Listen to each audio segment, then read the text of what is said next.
The broadcast is now starting. All attendees are in listen-only mode. Welcome everybody to this 10-minute podcast where I'm going to share with you a few of my experiences of working as a school business manager and being responsible for risk management. To help you understand my role, I will take a few moments to describe the context of my school, as this will help you to understand the nature of my role. I'm a school business manager in a two-form entry primary academy where over 60% of the children have English as an additional language. The eligibility for free school meals is approximately 25%. There are 420 pupils and 80 staff, and other initiatives we are involved in are we are a lead school of a Teaching School Alliance, and we are also a national support school and a provider of school-based initial teacher training, which is known as SCIT. So as you can imagine, the role and responsibilities are very varied. The management of health and safety can be divided into four key areas, which are risk assessment, using computers safely, for example, display screen equipment, manual handling, and fire safety. As school business manager, you need to have an awareness of all of these areas, but you do not necessarily have to be the person trained in all of the areas. For example, other members of staff can be trained in managing asbestos, Legionella, working at height, COSH or IOSH trained. My starting point for the management of health and safety is with our health and safety policy. This is a lengthy document which is based on the model policy of the local authority. It covers all aspects of the health and safety, and it requires names or roles to be assigned to each responsibility. This policy is reviewed annually and it has to be approved by the trustees, and I then print a copy and place it on the health and safety notice board so that staff can refer to it. Over the last few years, as I have become used to updating it, I've set up systems to make the process quicker and easier to find the information. For example, listing all of the first aiders and the expiry dates of their training. To be able to get this information quickly, I make sure that as staff attend any training, this is recorded on our SIMS system, and then I just have to run a report to obtain the latest information. It amazes me year on year at how many changes are needed to reflect our staffing changes, either through promotion into different roles or that they have left the school. Just this week, I had a contractor trying to change a bulb on a projector on a hall ceiling, and he needed a very tall pair of stepladders. He knew he was not trained at working at height, so it was the responsibility of the school to ensure that one of our trained members of staff could do the job. Although a few years ago we had 3 staff trained for various reasons, 2 of these have left and the third leaves at the end of term. By being aware of who is trained and what they are trained on, it is easier to know when new staff need to be trained. And if this gets overlooked for whatever reason, then by reviewing the policy annually, this will also get noticed at this point.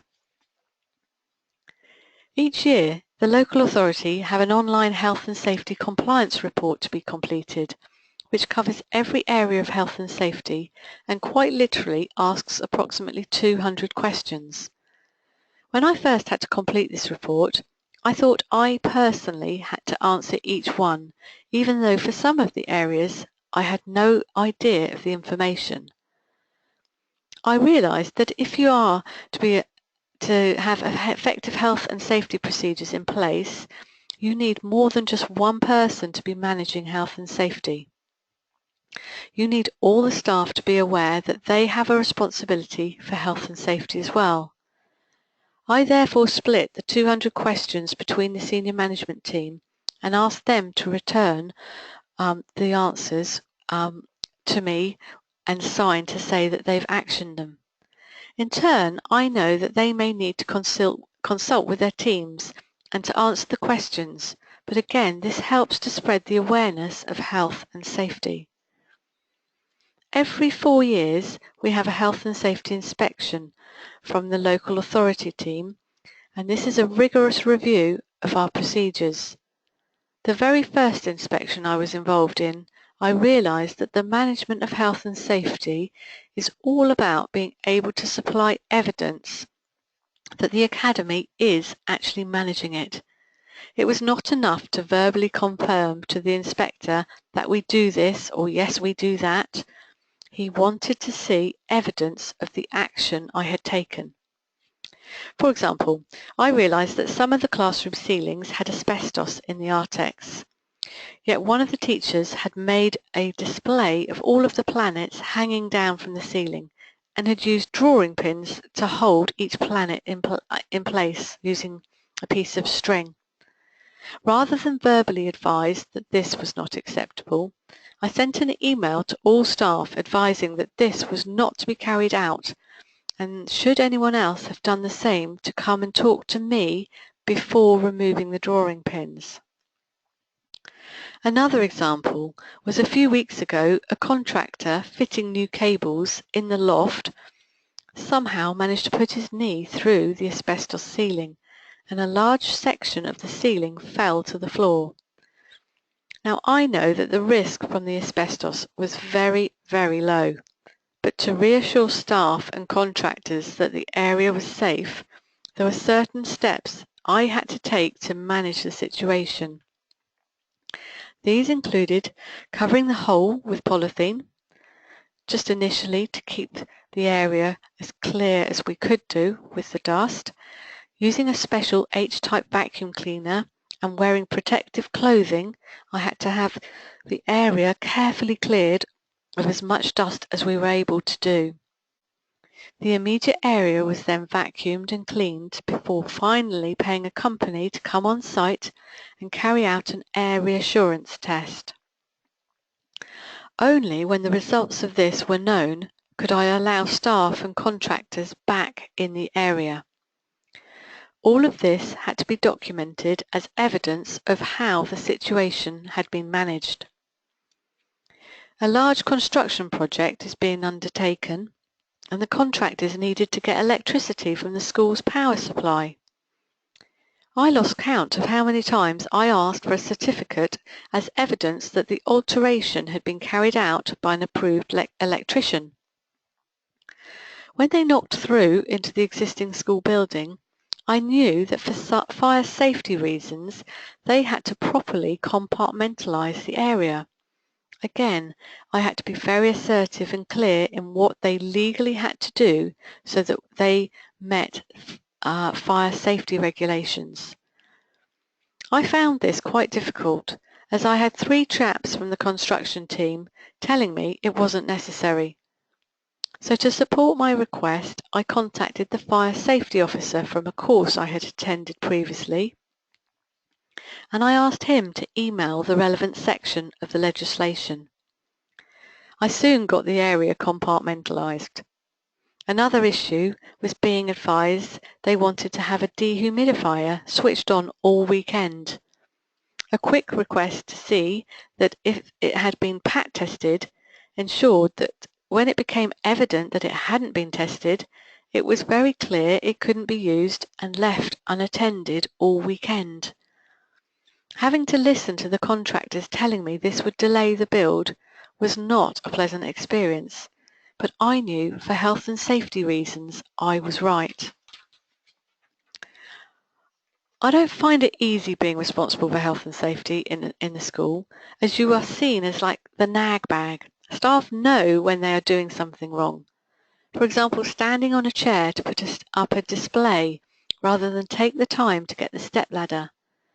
By sending all staff an email reminding them of the risks while doing this, and printing it out for the health and safety file, this is the evidence required to demonstrate that I am managing it.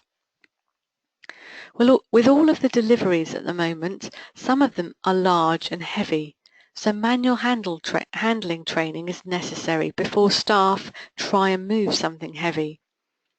The school caretaker has been trained in manual handling, and we have purchased a trolley to help her move the deliveries more easily. Again, it is all about being aware what is happening in the school and being prepared to challenge the methods in place so that staff comply with health and safety regulations.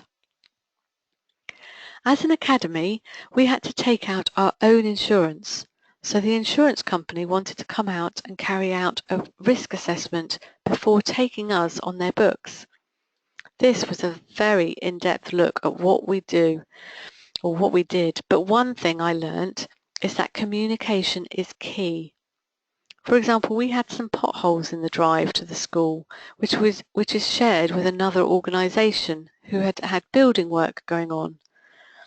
I was advised to write to the organisation and ask for the potholes to be repaired, and to state that the liability for any health and safety issues that arose as a result of these potholes would be with them. In addition, an uneven path going across the school site was a potential trip hazard, so I was advised to erect a notice to make staff aware of the hazard. Again, evidence of managing health and safety. I hope that I have conveyed to you that being a school business manager responsible for health and safety is not a job that you can do 1 or 2 days a week. It is a job that is continual. You need to be proactive at managing it and reactive when an issue occurs. Never turn a blind eye. Thank you for listening.